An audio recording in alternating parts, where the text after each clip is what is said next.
Meus queridos irmãos, vamos agora passar para o momento do nosso estudo, onde eu convido você a abrir a sua Bíblia agora no livro de Apocalipse. As nossas manhãs têm sido reservadas para o estudo do livro de Apocalipse. E nesta manhã nós estudaremos a sétima carta, a carta à igreja em Laodiceia. Nessa caminhada expositiva que temos feito ao longo destes domingos, nós chegamos à última das 7 cartas que fora destinada às igrejas da Ásia, a carta à igreja de Laodiceia. Acompanhe comigo a leitura na sua Bíblia, Apocalipse capítulo 3, versos de 14 a 22. Eu pretendo nesta manhã, se assim o Senhor nos permitir, fazer a exposição de toda esta unidade para assim encerrarmos as 7 cartas, o trecho das 7 cartas do Apocalipse. Apocalipse 3, verso 14 em diante, diz assim: Ao anjo da igreja em Laodiceia escreve: Estas coisas diz o Amém, a testemunha fiel, o princípio da criação de Deus. Conheço as tuas obras, que nem és frio nem quente. Quem dera fosses frio ou quente. Assim, porque és morno, e nem estás quente nem frio, estou a ponto de vomitar-te da minha boca. Pois dizes, estou rico e abastado, e não preciso de coisa alguma. Nem sabes tu que és infeliz. Sim, miserável, pobre, cego e nu. Aconselho-te que de mim compres ouro refinado pelo fogo, para te enriqueceres, vestiduras brancas para te vestires, a fim de que não seja manifesta a vergonha da tua nudez, e colírio para ungires os olhos, a fim de que vejas. Eu repreendo e disciplino a quantos amo. Sê, pois, zeloso e arrepende-te.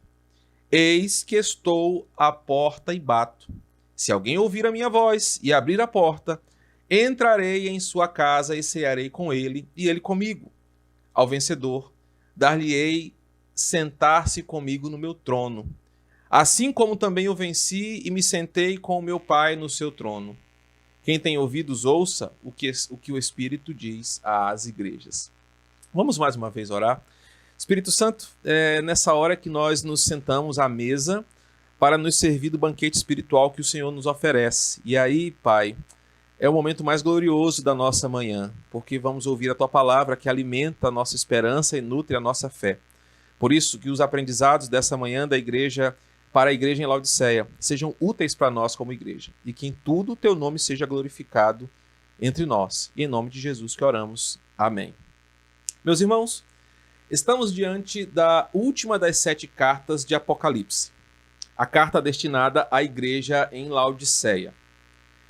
Nessa última carta, Cristo exorta aquela igreja, a igreja da cidade de Laodiceia, pelo seu testemunho ineficaz e pela sua vida espiritual deplorável que estava envergonhando o sacrifício de Cristo dentre aquela comunidade. A carta também conta com um precioso conselho para aqueles irmãos continuarem firmes e desfrutarem das bênçãos da eternidade com o reino. Então, como uma última carta, nós vamos perceber um misto de exortação por uma fé ineficaz, um testemunho deplorável e, ao mesmo tempo, conselhos para que aqueles irmãos estejam firmes para que as bênçãos do Evangelho cumpram-se em suas vidas aqui e na eternidade. Laodiceia, ela era uma cidade localizada entre 2 outras cidades muito conhecidas para quem já leu as cartas de Paulo.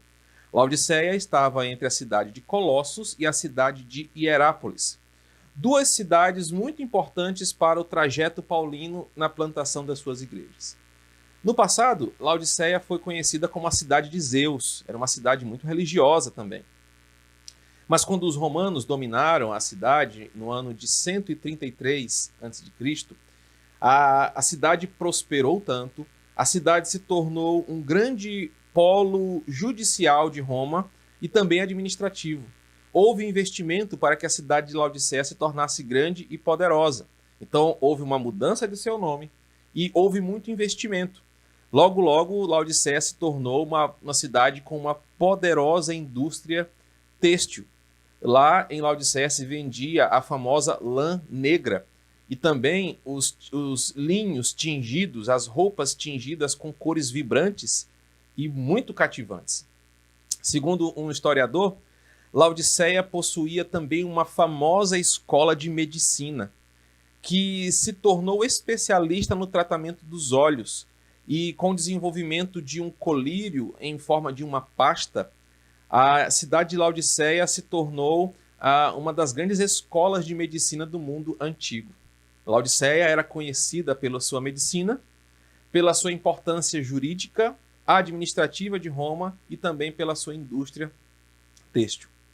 No momento que Laodiceia recebe esta carta, a igreja não estava sofrendo como as outras igrejas que nós aprendemos anteriormente. A Laodiceia vivia uma situação muito confortável. Não havia perseguição, nem religiosa nem política, não havia falsos profetas, como nós vimos no passado, não havia nicolaítas, não havia nenhuma Jezabel ou alguma coisa do tipo. Era uma situação muito confortável. A igreja simplesmente, em um contexto muito promissor para que ela se desenvolvesse como uma grande potência espiritual naquela região da Ásia, se tornou mesquinha e reprovável. E é por isso que essa carta é escrita. Diferente das outras irmãs, Laodiceia vivia uma situação muito confortável e favorável para o crescimento da sua missão. Mas ela se tornou uma igreja opaca em seu brilho, se tornou uma igreja vazia de sentido e inoperante em sua missão. Era uma igreja que de fato estava pronta para ser extinta, como nós já falamos no passado sobre a questão dos candeeiros. Um detalhe que vai nos ajudar a entender o termo usado por Cristo aqui é exatamente no que se refere o versículo 7 e o que era a igreja no 14, perdão, e o que era a igreja de Laodiceia. Laodiceia recebia águas que vinham das duas cidades. Você já deve ter ouvido falar dessa carta, principalmente por causa da questão de ser morna, é uma expressão muito usada, e talvez esse trecho da carta de Apocalipse seja muito comum por causa do versículo 20. E quando a gente entende a posição geográfica de Laodiceia, a gente entende o que de fato Jesus quis dizer. Laodiceia não tinha fonte de águas próprias, puras, potáveis. Ela recebia água de duas cidades que estavam próximas, através da construção de aquedutos que os romanos fizeram para fornecer água para aquela cidade. Ela recebia água da cidade de Hierápolis. Era uma cidade localizada mais ao norte e uma cidade localizada ao sopé de montanhas vulcânicas. Então a cidade de Hierápolis fornecia águas termais, águas quentes com um rico valor medicinal. As pessoas iam para Hierápolis para tomar banho nas suas águas vulcânicas, porque acreditavam que aquelas águas tinham um valor medicinal. Mas devido à distância, quando a água chegava em Laodiceia, ela já não chegava quente, ela chegava e nem chegava fria, ela chegava morna. E por isso, nem quente nem fria, essas águas nem curavam e nem refrescavam, como eram as águas que vinham de Colossos. Colossos era uma cidade bem mais favorável para as águas refrescantes, águas cristalinas e boas para o consumo. Mas por causa da distância também, quando as águas chegavam de Colossos para Laodiceia, elas nem chegavam tão frias, nem tão quentes quanto as águas de Hierápolis. Então era uma água que não tinha muita produtividade para o valor medicinal. Por ser uma cidade bem próxima a Colossos, como eu disse, possivelmente Epáfras, que foi o fundador da igreja de Colossos, em Colossenses 4,13, você ouve falar de Epáfras, ele foi um dos fundadores dessa igreja em Laodiceia. Possivelmente Paulo foi a Laodiceia na ocasião da visita aos Colossenses. Como eram cidades próximas, é provável que Paulo tenha conhecido esta igreja em algum momento. A carta começa com o autor descrevendo a si com termos importantes para aqueles irmãos. Como uma última carta, essa carta ela tem alguns princípios importantes para nós aprendermos nessa manhã. Entendendo a geografia, entendendo a história e o contexto de Laodiceia, agora todo o conteúdo aqui fará sentido e nós entenderemos qual é a mensagem de Cristo para os seus leitores. Acompanhe comigo no verso 14, quando Jesus diz: "Estas coisas diz o Amém, a testemunha fiel e verdadeira, o princípio da criação de Deus. Quem fala aqui é o Amém. A tradução da palavra hebraica para Amém é algo como do tipo o verdadeiro, o fiel. Esta palavra transmite a ideia de algo que é plenamente, firmemente confiável. Quem está falando para aquela igreja é o Amém, é aquele que pode ser digno de toda a nossa confiança, porque ele é a verdade. Essa é uma palavra que nós crentes conhecemos muito bem. Nós usamos e aplicamos nas nossas coisas mais cotidianas, mas especialmente usamos de forma litúrgica nas coisas que se referem a Deus. Quando nós oramos, quando nós cantamos, quando nós louvamos e ouvimos a palavra, nós costumamos recitar Amém.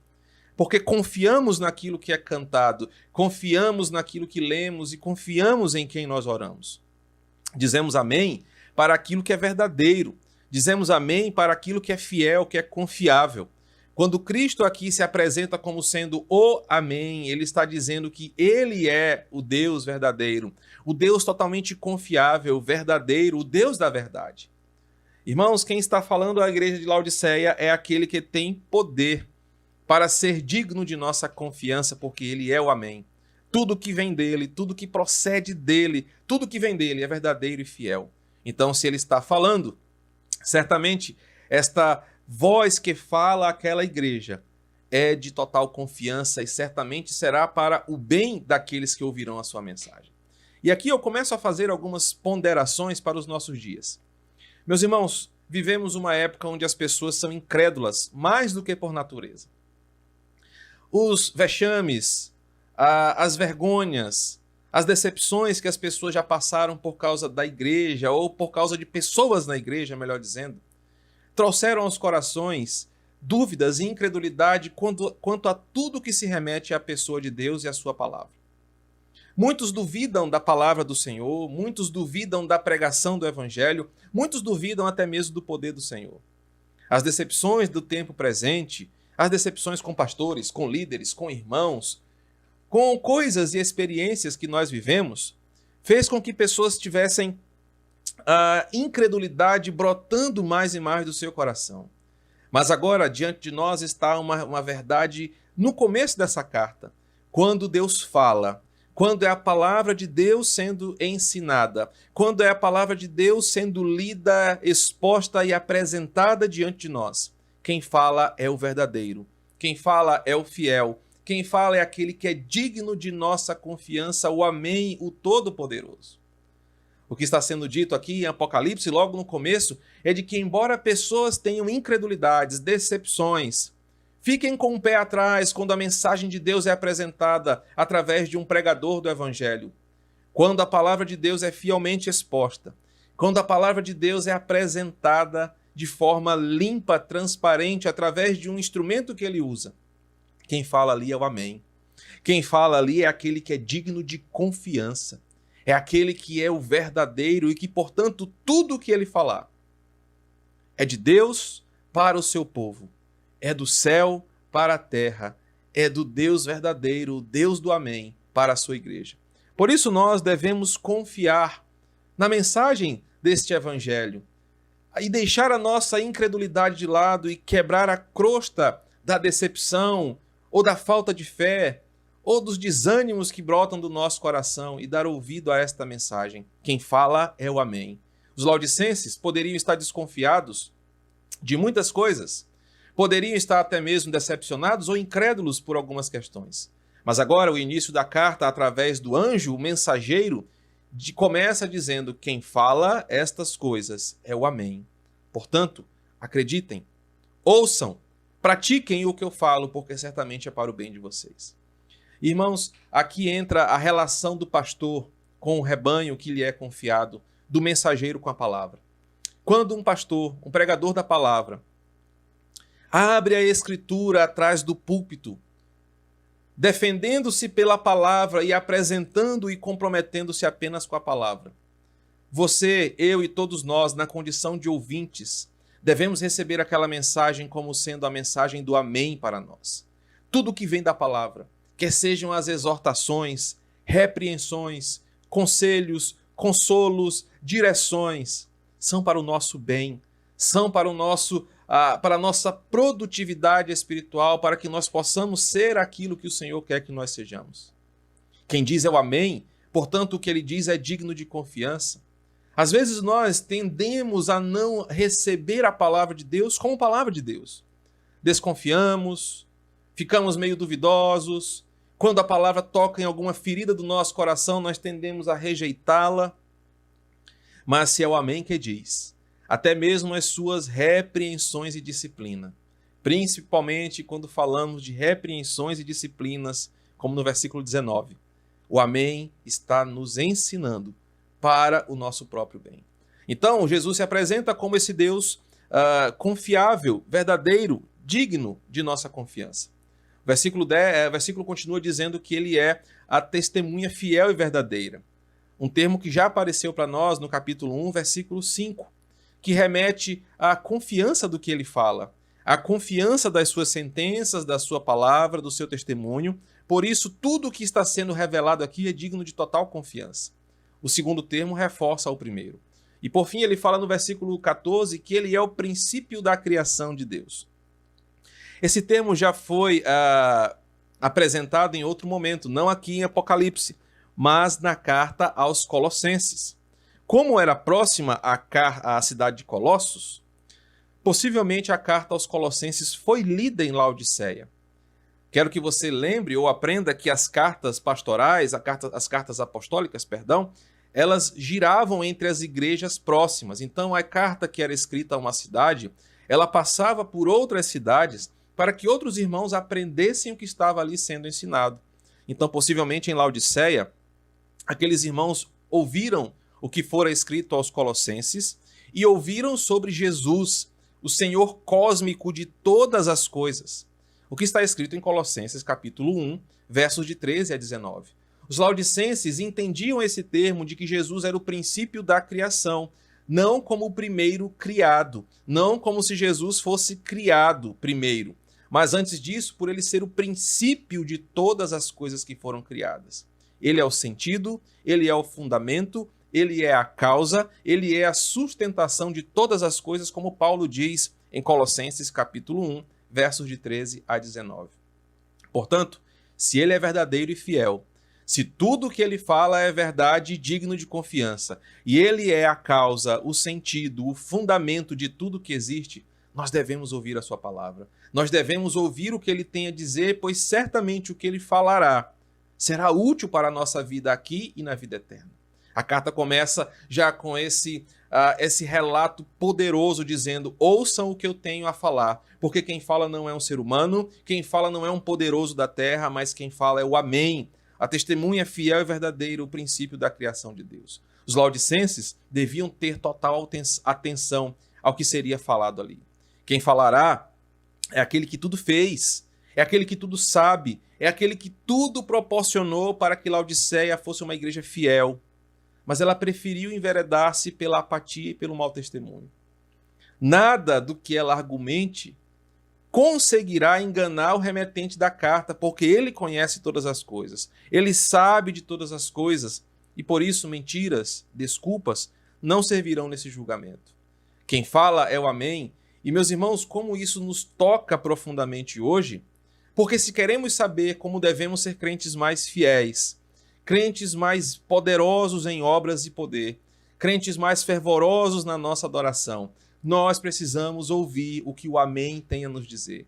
Nós precisamos reconhecer de que quem fala é aquele que tudo fez e que sabe o que é melhor para nós. Até mesmo quando o que ele fala corta a nossa alma. Quando nos repreende, nos exorta ou nos corrige.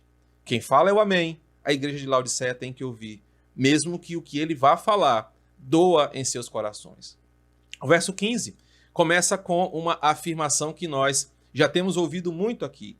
Conheço as tuas obras. Sentença arrepiante. Também presente em outras cartas, que mostra que o Senhor da igreja está presente no meio do seu povo, acompanhando tudo o que ela faz com a missão que lhe fora dada. Essa mensagem para os laodicenses começar com a expressão conheço as tuas obras significa o seguinte: eu estou vendo o que você está fazendo com a missão que eu te dei. Mais do que ver, eu estou entre vocês, como o sacerdote que transita entre os candeeiros, e estou vendo como vocês estão vivendo a missão que eu dei para vocês. Em paralelo conosco, é como se Cristo estivesse novamente nos lembrando: eu conheço o que você está fazendo com a sua fé, com a sua vida, com a sua pureza, com o seu corpo, com as coisas que eu te dei para que você use em meu serviço. Meus irmãos, a sentença de Laodiceia começa com um lembrete: eu conheço as tuas obras e eu estou vendo o que você está praticando com as coisas que eu te dei. Os laodicenses eram um paralelo das águas que chegavam na sua cidade. A igreja aqui é comparada ao exemplo das águas que transitavam nos aquedutos de Laodiceia. Conheço as tuas obras, que nem és frio nem quente. Quem dera fosses frio ou quente. Se jamais tivessem ouvido o evangelho, ou se tivessem totalmente engajados em sua missão como o corpo de Cristo, os laodicenses seriam mais úteis do que a forma indiferente e apática que eles se tornaram ao longo do tempo. Jesus está dizendo exatamente o ponto em questão aqui. Se eles fossem ímpios, eles aproveitariam a sua impiedade ao máximo, sem nenhum peso em sua consciência. Eles seriam, inclusive, alvos de evangelização, porque eles eram ímpios que necessitavam conhecer a verdade. Ou se eles fossem fiéis em seu testemunho, eles seriam grandemente usados por Deus como os seus instrumentos naquele lugar. O problema é que, do jeito que eles estavam vivendo, eles não eram nem uma coisa nem outra. Eles não serviam nem para refrescar como as águas frias de Colossos, e nem eram águas termais medicinais como as águas de Herápolis. Eles eram um exemplo dessas águas em suas vidas. Eles não eram nem ímpios e nem crentes, e ficavam naquele meio termo inútil para o Senhor em sua obra. Essa forma de vida de Laodiceia, infelizmente, é muito comum e muito se aplica à igreja atual. E muito se aplica à forma de vida de muitos crentes que nós conhecemos hoje. Crentes que não são corajosos nem para abandonarem a fé e voltarem ao mundo. Crentes que são covardes em não sair da fé por comodismo e se entregarem às suas paixões e irem para o inferno conscientemente. E não são crentes o suficiente para serem fiéis a Jesus com profundidade em seus corações. Podemos afirmar com certeza que, além de apática, Laodiceia era uma igreja espiritualmente covarde, como muitos crentes de hoje.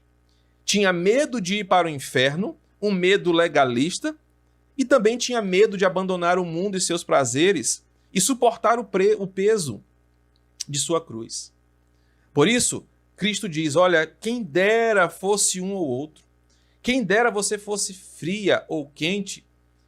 Não aqui que frio seja melhor do que quente, mas a ideia aqui são de extremos, porque se você fosse um, você seria alvo de evangelização e eu ganharia o coração de vocês pela palavra. Ou se vocês fossem o outro, vocês seriam esses instrumentos que eu usaria para ganhar os laodicenses. É bem melhor que você esteja no mundo para que eu salve vocês, ou melhor que vocês estejam no compromisso da missão para eu usar vocês, do que ficarem nessa sentença inútil de uma vida morna, apática, sem nenhuma produtividade. Eu posso até afirmar que, de certa forma, o que está sendo dito aqui é assim: é bem melhor estar no mundo e ir para o inferno, e ter a possibilidade de ouvir a mensagem que vai te resgatar, do que estar na igreja e ir para o inferno, não aproveitando o melhor da fé e nem o melhor do mundo. Essa realidade que é apresentada no versículo 15 nos exorta exponencialmente para um compromisso que nós devemos ter com aquilo que o Senhor nos confiou. Laodiceia fora apresentada a um evangelho que, além de salvá-la, a usaria como um instrumento para pregar as boas novas, um envolvimento radical de dedicar toda a sua vida para o Senhor. Entretanto, como uma grande cidade, um grande polo industrial, uma cidade de muito movimento econômico, financeiro, jurídico, Laodiceia caiu num descanso inútil e ineficaz para a fé. Se tornou uma igreja apática, morna, sem expressão. Namorava com as coisas do mundo, praticava as coisas do mundo, mas não a ponto de dedicar-se ao mundo. Da mesma forma, gostava das coisas de Deus, mas não se envolvia com as coisas de Deus. Isso trouxe a Cristo um desejo. Versículo 16. Assim, porque és morno, e nem és quente nem frio, estou a ponto de vomitar-te da minha boca. Esse versículo requer uma atenção especial de nós. As águas termais, como eu disse, que estavam perto de Herápolis, mandavam essas águas com características medicinais, eram águas vulcânicas. Portanto, elas eram enriquecidas com alguns minerais que traziam um certo valor medicinal. Mas devido à distância e aos aquedutos rústicos construídos pelo Império Romano, quando a água chegava na cidade de Laodiceia, ela já havia esfriado, e devido ao alto teor de carbonato de cálcio, típico de águas vulcânicas, pessoas que colocavam essa água morna, já não tão enriquecida como as águas termais de Herápolis, em suas bocas, bebiam aquela água, elas sentiam náuseas e passavam a ter problemas gástricos e vomitavam quando bebiam essas águas.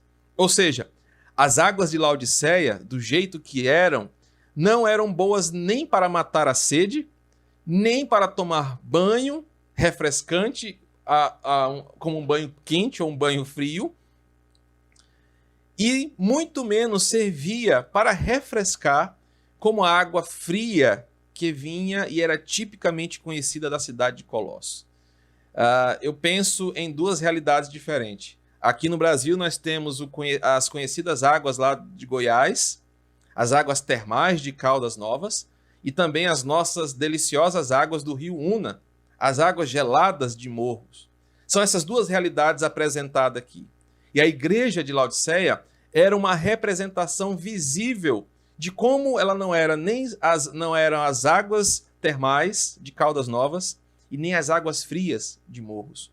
Ela era algo que não servia para beber, que não matava a sede, que não refrescava e que não era útil para muita coisa. Além de serem inúteis, os laodicenses não serviam para quase nada do jeito que estavam. Observe que Cristo diz assim, versículo 16, estou a ponto de vomitar-te da minha boca.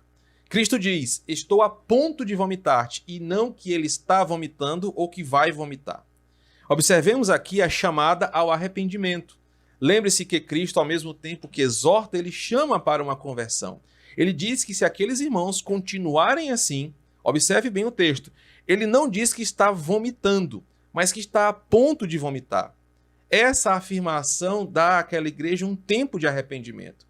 Cristo sempre dá a oportunidade de arrependimento e de mudança de atitude para aqueles que querem um compromisso verdadeiro com ele.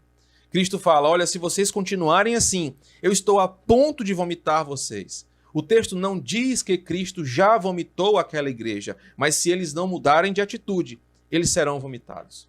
Lembremos que em outros textos ele fala sobre apagar, ele fala sobre extinguir as igrejas que não servem a sua missão.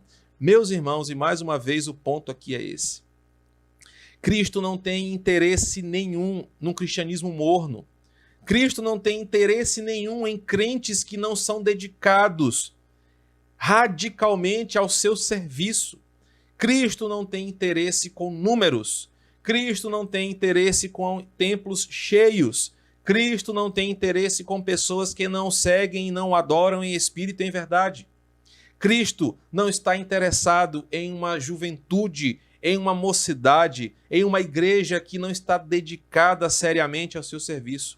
Ele não tem interesse nenhum em pessoas mornas, porque elas não têm valor nenhum para o reino. Só dão trabalho, não fazem o que lhe é chamado, não multiplicam os seus talentos, não servem com o coração sincero. Ele está a ponto de vomitar. Mas, ao mesmo tempo, ele prefere trabalhar com pessoas que estão cheias de energia para cumprir as suas ordens. Ou ele está mesmo preparado e dedicado a servir pessoas que nunca ouviram a mensagem da salvação. O ponto aqui é que Jesus está dizendo: se vocês fossem avivados o suficiente para me amarem de verdade, eu teria muito prazer em vocês. Ou se vocês não me conhecessem e fossem ainda aprisionados na idolatria, fossem ainda aprisionados no coração das trevas como vocês eram, eu também amaria tanto vocês que enviaria os meus discípulos, os meus apóstolos, a minha igreja, para salvar vocês pela mensagem do Evangelho. Mas vocês não são nenhum nem outro, e por isso eu não tenho interesse em continuar assim. Meu querido, a carta de Laodiceia começa nos alertando para a nossa vida espiritual. Talvez você tenha se acostumado ao longo do tempo em dizer que você é evangélico porque você aprendeu que você não é católico, ou que você não é espírita, ou que você não é outra religião. Mas quando você olha para si, ou melhor, quando o Amém, o sacerdote verdadeiro, olha para você, ao invés de ver uma chama acesa da verdade, ele olha uma luz fraca, opaca, quase extinta. Ele não olha em você um instrumento que ele pode usar porque você não tem compromisso com a sua verdade. Você vive um cristianismo nominal, porque teus pais te obrigaram, porque você acha melhor estar na igreja, é menos coisa para fazer do que em outro lugar. Você vive um cristianismo mentiroso, falso, morno. E o texto diz que Cristo está a ponto de vomitar você se você não se arrepender. A carta de Laodiceia é um chamado ao arrependimento, a uma vida de avivamento com o Senhor.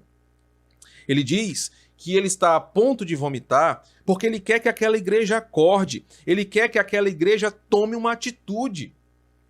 E não é uma atitude de apostasia. O que está sendo dito aqui não é que Jesus está convidando aqueles irmãos a saírem da igreja, a voltarem para o mundo. Não é isso que ele quer. Cristo não quer que nenhum dos seus se perca, ele mesmo disse isso. Assim como você que me ouve nessa manhã, que talvez se identifique com Laodiceia porque você é um crente morno, que não ama tanto o Senhor a ponto de ser radical a Ele, de ser dedicado a Ele, de colocar Ele como a prioridade da sua vida. Ele não quer que você se vá. Ele não quer que você se perca. Ele não quer que você abandone a fé. Ele está te chamando para uma mudança. Saia do meio termo e vá para o extremo. Mas o extremo que Ele está te chamando é desse abandono, desse estágio de letargia e mornidão de vida espiritual para alguém útil para o seu reino. Como Laodiceia chegou a esse ponto, já que eu comecei a nossa aula de hoje dizendo que Laodiceia não tinha perseguição. Em Laodiceia não havia problemas como as outras igrejas. Como é que ele chegou a esse ponto? Por que essa igreja se tornou algo repugnante que Cristo está a ponto de vomitar? Qual era o seu grave pecado que Cristo estava condenando aqui? Olhe comigo o versículo 17. Pois dizes, estou rico e abastado e não preciso de coisa alguma. Nem sabes tu que és infeliz, sim, miserável, pobre, cego e nu. Embora não saibamos se os crentes da igreja de Laodiceia eram de fato ricos materialmente, não sabemos se a igreja era uma igreja rica financeiramente, claramente a igreja estava numa cidade de uma condição financeira diferente de muitas outras. Sabemos que Laodiceia era uma cidade próspera, sabemos que Laodiceia não tinha lutas financeiras entre os seus membros, era uma cidade de classe média, era uma cidade com dinheiro circulando com muita facilidade. E esse era um ponto que era refletido aqui no versículo 17. Os laodicenses costumavam a dizer, temos o que precisamos, vamos aproveitar. Laodiceia era uma cidade que se orgulhava da sua independência financeira e da sua capacidade histórica de, em muitos outros momentos, socorrer as cidades vizinhas em momentos de calamidade. Em nossos estudos anteriores, eu falei como que as cidades sofriam às vezes com terremotos, com invasões, e Laodiceia sempre teve dinheiro para servir as outras cidades. O problema é que, ao invés de usufruir da prosperidade como uma bênção do Senhor, os laodicenses fizeram dessa realidade um ídolo no seu coração. A autossuficiência dessa cidade, relatada aqui como o cúmulo de serem tão arrogantes espiritualmente que dizem que não precisam de coisa alguma, mostrava que eles fizeram do Deus da prosperidade o seu Senhor. E esse era o grave problema. Foi assim que Laodiceia chegou a esse ponto de uma vida morna, de uma vida inerte, apática. Eles se achavam autossuficientes e eles não achavam que precisavam mais do Senhor. Certo comentarista disse que o cúmulo da arrogância espiritual de Laodiceia está nessa confissão de achar que não precisa de nada, pois quando ela diz isso, ela está dizendo que não precisa nem da fé, nem da confiança do Senhor, porque nada disso atenderá aos seus desejos. Que o amor ao dinheiro é a raiz de todos os males, que o amor ao dinheiro é um grande problema para a vida espiritual, nós já fomos alertados em 1 Timóteo, capítulo 6, versos de 5 a 10. O dinheiro não é o problema é o amor demasiado ao dinheiro. A prosperidade não é um problema, pelo contrário, Deus no Antigo Testamento desejava a prosperidade dos seus filhos e ele abençoou para que Israel fosse uma cidade próspera. O problema nunca foi a prosperidade, o problema é como o nosso coração deseja ser próspero mais do que deseja o Senhor. Se não tivermos cuidados, eu e você corremos o risco de cair no mesmo problema dos laodicenses. O de achar que a vida se resume a não precisar de nada, porque tenho segurança nas minhas riquezas e nas minhas farturas. E o ponto aqui confrontado por Cristo é tão atual e tão profundo que parece que foi escrito para nós. Meus irmãos, nós nos acostumamos com o versículo 17. Nós acostumamos em não precisarmos de coisa alguma, porque o que precisamos nós temos condição de ter. Se não temos dinheiro em espécie, nós temos cartões de crédito. Se nós não temos cartões de crédito, nós temos empréstimos bancários.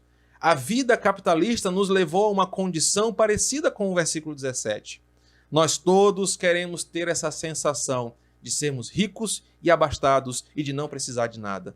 E o problema dessa arrogância é que ela aponta para um ídolo no coração que poucos percebem, o Deus chamado ganância. E a ganância, ela faz com que nós, assim como laodicenses, abandonemos a prioridade de vida que é o Senhor para nos dedicar a servir os nossos caprichos e desejos de termos sempre mais, mais e mais. A ganância leva à idolatria. A ganância leva a outras atitudes, como por exemplo o que acontecia aqui. Se você lembrar das aulas passadas, eu falei que o comércio daquela região da Ásia era ligado a muitas divindades. Cada comércio, cada setor do comércio tinha o seu Deus próprio. E para prosperar, tanto comerciantes, produtores, vendedores se dedicavam a esses deuses que serviam, que eram adorados pelo comércio. Para prosperar, para ser rica e abastada. Possivelmente a igreja de Laodiceia mergulhou na idolatria, que era característica das atividades econômicas daquela região. E por ter feito isso, deixou a vida cristã de canto. Abandonou a vida cristã, resumindo a vida com Deus a um fim de semana. Deixou a vida com Deus como uma questão religiosa de frequentar uma EBD e um culto dominical. Eles não eram crentes durante a semana, não eram crentes em seu coração, não eram crentes de verdade. Eles abandonaram Deus de Israel, abandonaram Cristo ressurreto para servirem outros deuses durante a semana. E apenas no fim de semana cultuavam ao Senhor um culto frio, um culto morno, apático, sem nenhum tipo de amor verdadeiro e sincero. A fim de ganhar o mundo inteiro, como já fora dito por Jesus, os laodicenses estavam perdendo a sua alma. A fim de serem ricos e abastados e não sentirem falta de nada, aqueles irmãos estavam perdendo a sua salvação. E exatamente tais como muitos de nós hoje. Eles estavam a ponto de serem vomitados, porque não amavam ao Senhor na forma como ele merece. O real estado daquela igreja é exposto aqui como uma ferida que é destampada de seu curativo. Eles não estavam percebendo a gravidade do seu erro, então o amém, o testemunho é fiel, o princípio da criação, agora escancara a sua ferida nojenta como quem tira de um curativo e mostra o que está aparecendo ali. Eles eram infelizes, miseráveis, pobres, cegos e nus. Versículo 17. Cristo ataca os pontos que iludiam aquela cidade. você vai perceber que tudo que Jesus fala é o contrário do que os laodicenses pensam de si. A sua segurança militar, jurídica, administrativa, lembre-se, Laodiceia era um grande polo jurídico de Roma. As suas boas relações comerciais, o seu sistema bancário, a sua escola de medicina, a sua escola de oftalmologia, o seu comércio texto, faziam com que Laodiceia se achasse pronta para não precisar de nada. Nada dessas coisas, entretanto, traria aos laodicenses o que realmente eles precisavam para viver eternamente com Cristo.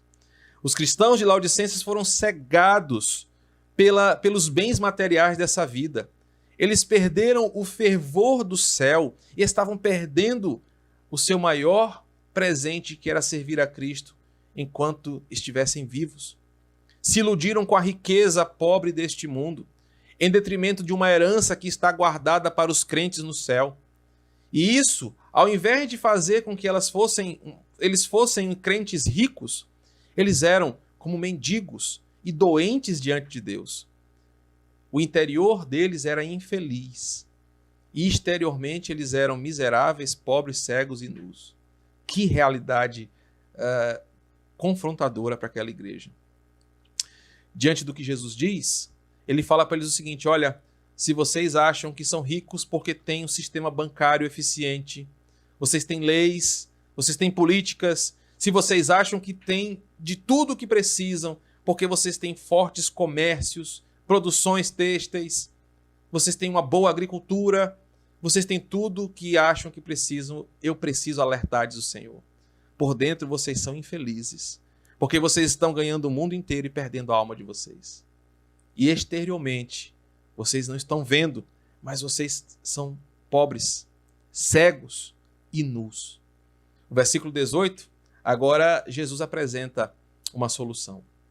Observem que até aqui o texto é ácido, o texto dói, é confrontativo. Assim como Cristo faz hoje com muitos crentes. Ele está a ponto de vomitar uma igreja que chegou a um ponto declinante e degradante de sua vida por causa da ganância, da arrogância e da cegueira espiritual. Achavam-se poderosos, mas eram infelizes e miseráveis. Eram pobres, cegos e nus. Cristo, por amor a essa igreja, não fecha as portas de uma vez. Eu acabei de dizer que ele está a ponto de vomitar, mas ele ainda não vomitou. Ele dá uma esperança de arrependimento, e isso começa no versículo 18. Aconselho-te que de mim compres ouro refinado pelo fogo para te enriqueceres, vestiduras brancas para te vestires, a fim de que não seja manifesta a vergonha da tua nudez, e colírio para ungires os olhos, a fim de que vejas. Laodiceia, como eu disse, se achava rica e abastada, com dinheiro para comprar o que pudesse, para comprar o que desejasse, mas estava gastando essa sua pseudo-riqueza em coisas banais, em bens que seriam destruídos com o tempo. Estava gastando a sua riqueza com coisas que não levariam ela a lugar nenhum na eternidade, a não ser a condenação.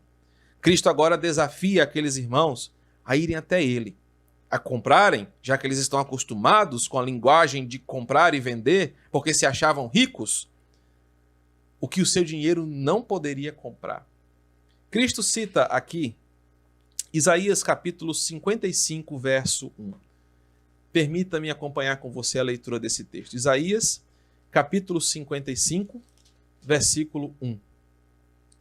Diz assim o profeta Isaías: Ah, todos vós, os que tendes sede, vinde às águas.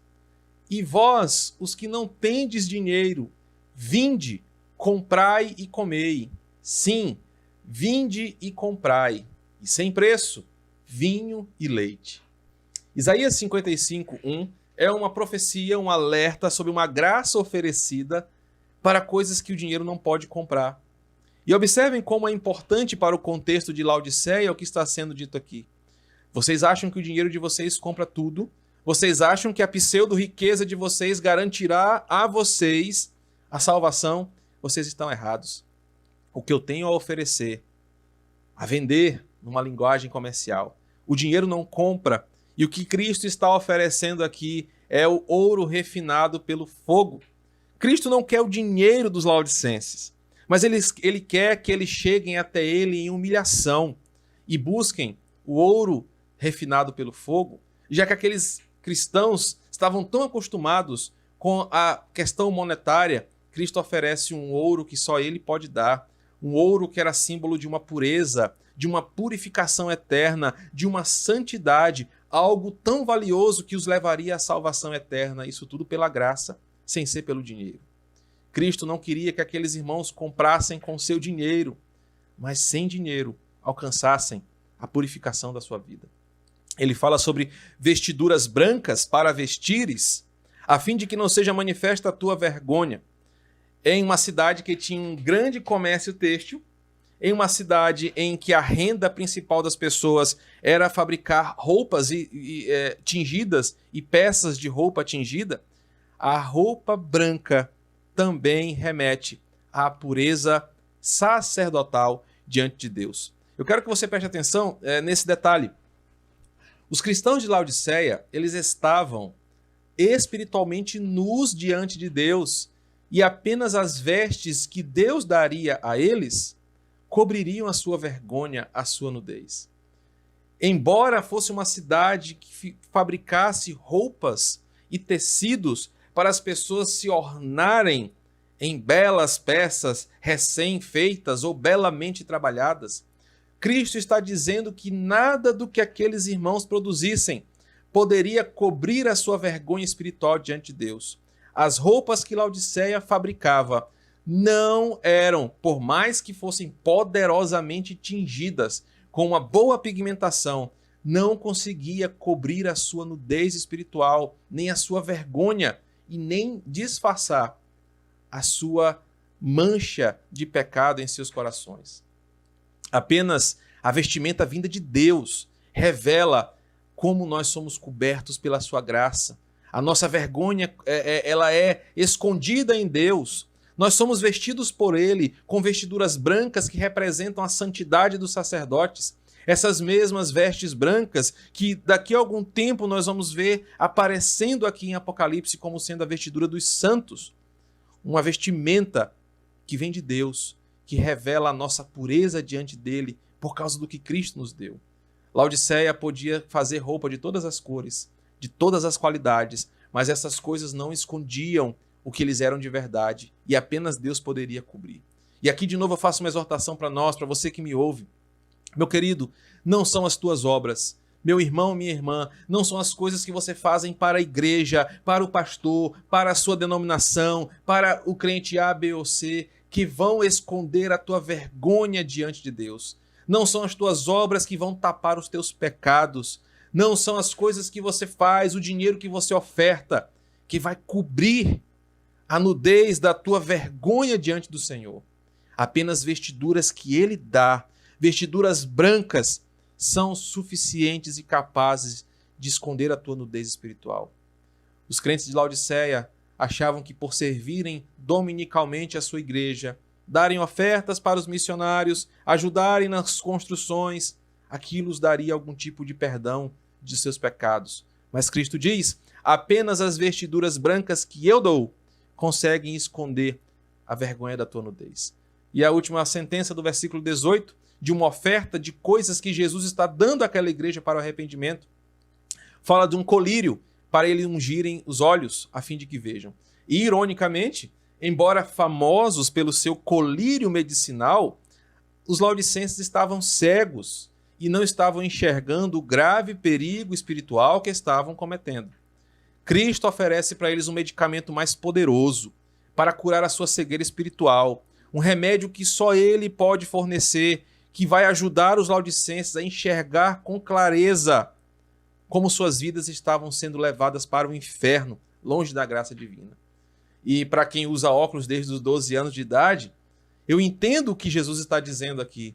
Aqueles irmãos tinham a competência de curar vistas cansadas, de corrigir problemas de visão, mas o seu principal problema, a visão espiritual, não estava sendo tratado porque eles não estavam perto o suficiente do Senhor para provar desse seu remédio que nos permite ver a vida eterna com clareza. Cristo oferece todas essas coisas para aquela igreja, porque apesar dela estar morna, Cristo ama a sua igreja e quer que ela conheça o caminho da redenção, que é o que o versículo 19 nos apresenta. Eu repreendo e disciplino a quantos amo. Sê, pois, zeloso e arrepende-te. Cristo, no versículo 19, mostra-se zeloso por aquela igreja, em manter um alto nível de santidade. Meus irmãos, eu faço de novo esse alerta para você.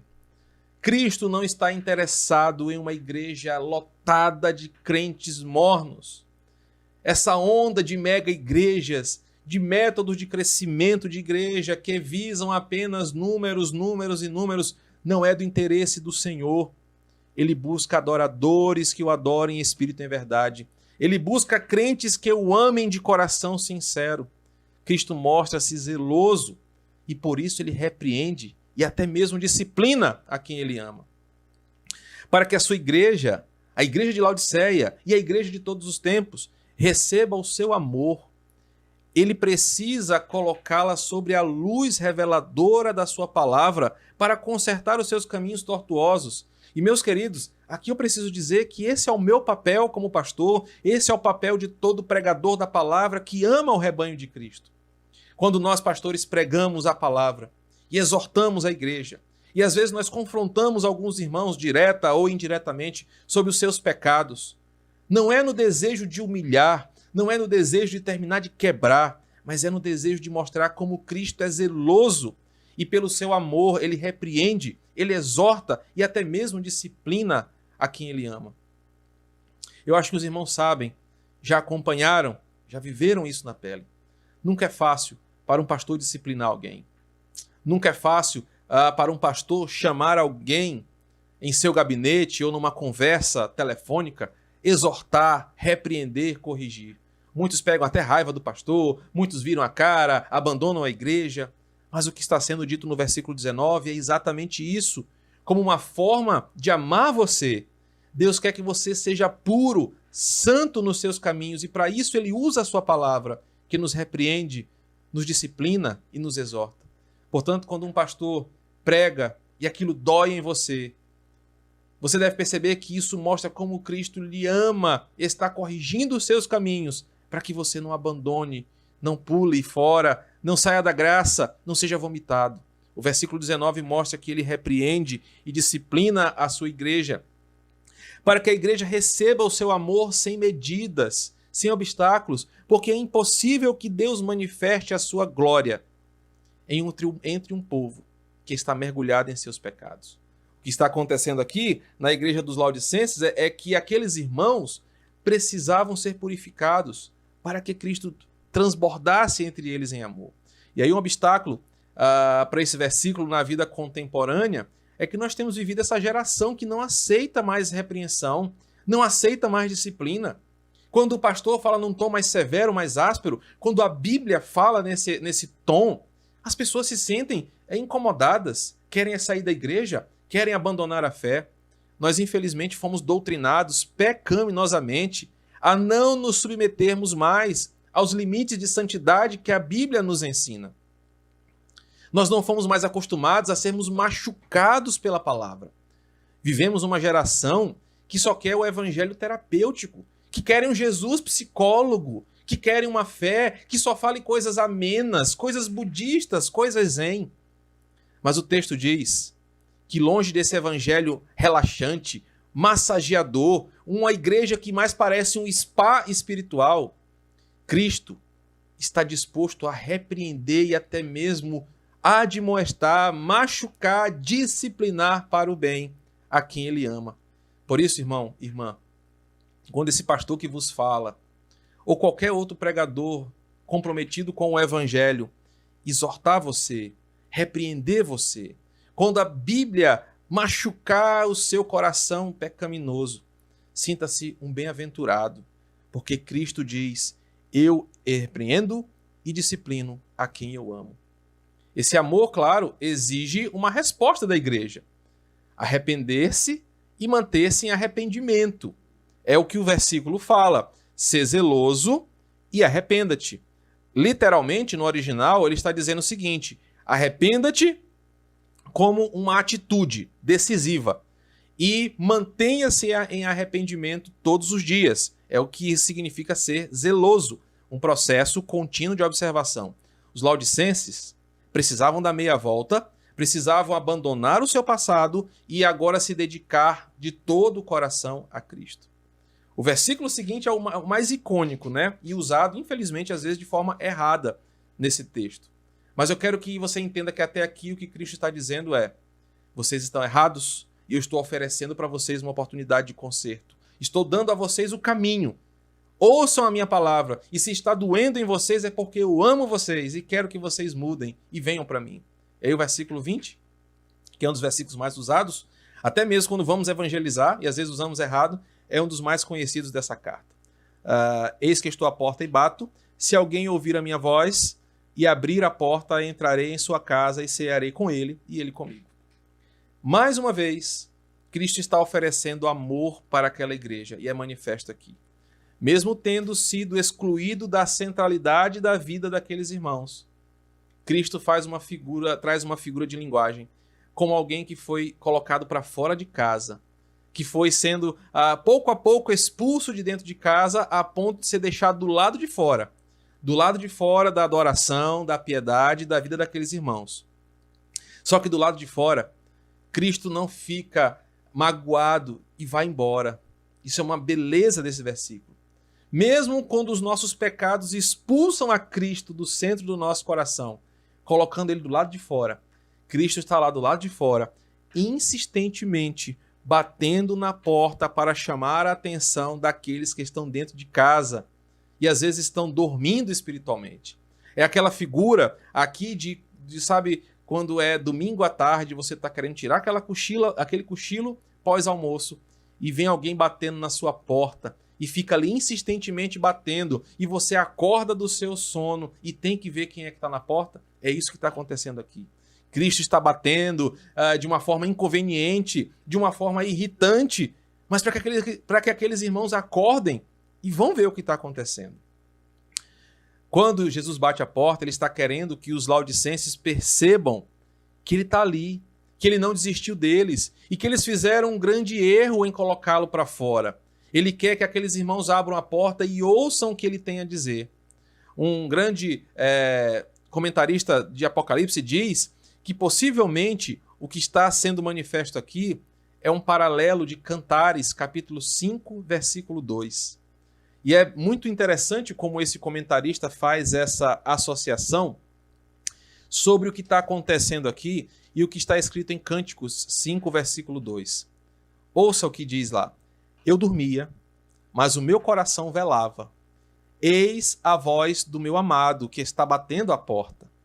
Abre-me, irmã minha, querida minha, pomba minha, imaculada minha, porque a minha cabeça está cheia de orvalho, os meus cabelos das gotas da noite. E é interessante a associação que ele faz aqui, é que o amado está batendo na porta do seu amor para que ela abra a porta para ele poder entrar. Se assim for, se esse comentarista estiver fazendo uma conexão bela com Cânticos, o noivo quer que a noiva abra a porta e o receba para desfrutar de um relacionamento com ele. Se assim for, esse texto não pode ser usado para evangelismo, porque Cristo não bate na porta de desconhecidos. Cristo está batendo na porta da sua noiva. E em Cantares, o marido que bate à porta da câmara nupcial da sua noiva, da sua esposa, para expressar o seu amor para com ela. É uma relação de casados. É uma relação de quem já se conhece. Por isso, Apocalipse 3:20 não deve ser usado para evangelizar, mas deve ser usado para a reconciliação de crentes que estão frios e mornos. É um chamado a uma renovação de aliança, muito mais do que para a evangelização. A responsabilidade aqui é o que humana, é o que caminha. Cristo oferece a repreensão, a disciplina como mostra de amor, mas ele bate a porta para que os outros ouçam a sua voz e vá perceber que ele está lá. Aqueles que querem arrependimento vão abrir a porta, ele vai entrar. João capítulo 10, versículo 3 fala sobre isso. Quando aquelas pessoas abrem a porta em arrependimento, confissão de pecados, Cristo entra. Meus queridos, e se isso acontece, reconciliação, renovação de pacto, receber Cristo de volta em casa. A cena descrita em Apocalipse 3:20 é de uma ceia amistosa, um jantar entre amigos, uma comida compartilhada entre pessoas que se amam, num ambiente de intimidade, alegria e de louvor. A carta chega ao seu final, versículo 21 e 22, mostrando as recompensas para aqueles que se voltam para o Senhor. Os que renovarem, versículo 21, ao vencedor dar-lhe-ei sentar comigo no meu trono, e assim como eu venci e me sentei com meu Pai no seu trono. Os que renovam o seu zelo participarão do reino glorioso de Cristo. Não é que você vai sentar no trono dele para tirar uma selfie, uma foto, não é bem isso aqui. Mas a ideia é que você vai estar tão ligado a ele que a vitória dele será a sua vitória. A glória dele será a sua glória. Assim como o Pai o glorificou pela sua obediência e missão integral, total, você e eu também seremos gloriosos porque estamos com Cristo. A carta termina. Quem tem ouvidos, ouça o que o Espírito diz às igrejas. Chegamos ao final das 7 cartas. Uma carta fabulosa à igreja de Laodiceia. Um chamado para nós hoje de um compromisso com Cristo, verdadeiro, profundo, sincero. Eu faço apenas algumas aplicações com o final dessa carta que nos levam a pensar sobre nós como Igreja Cristã Evangélica do Quatraque. Meus irmãos, a prosperidade não é um problema. Deus mesmo nos abençoou grandemente e nos fez prosperar, assim como fez prosperar a Israel. O problema é quando a prosperidade ou qualquer outra coisa nessa vida se torna um ídolo no nosso coração. Devemos estar em constante observação sobre essa nossa arrogância espiritual, essa nossa ilusão de achar que não precisamos do Senhor em nossa vida. Na verdade, longe dele nós somos miseráveis, pobres, cegos e nus, como estava a igreja em Laodiceia. Nada melhor para um cristão do que sentir o amor de Cristo através da sua exortação, da disciplina e buscar nele conselhos, como no versículo 18, para resolver os nossos principais problemas espirituais. Somos bem-aventurados nessa insistência de amor de Cristo sobre nós e nesse convite que ele faz constantemente, batendo na porta do nosso coração, para que uma vez que estamos deixando ele de lado, nós possamos convidá-lo de novo, abrir as portas do nosso coração em arrependimento, para que ele tome o seu lugar à mesa, participe conosco deste momento e nos traga a alegria da salvação. Uma carta fabulosa que nos leva a pensar muito sobre nós, como nós temos vivido para o Senhor, em um alerta, em um chamado para arrependimento, confissão de pecados e renovação de aliança. Eu louvo ao Senhor pela nossa caminhada até aqui. Fico feliz que chegamos ao final do capítulo 3 de Apocalipse. E se o Senhor nos permitir, semana que vem, entraremos na gloriosa visão do trono de Deus, no capítulo 4 de Apocalipse. Que o Senhor te abençoe, em nome de Jesus.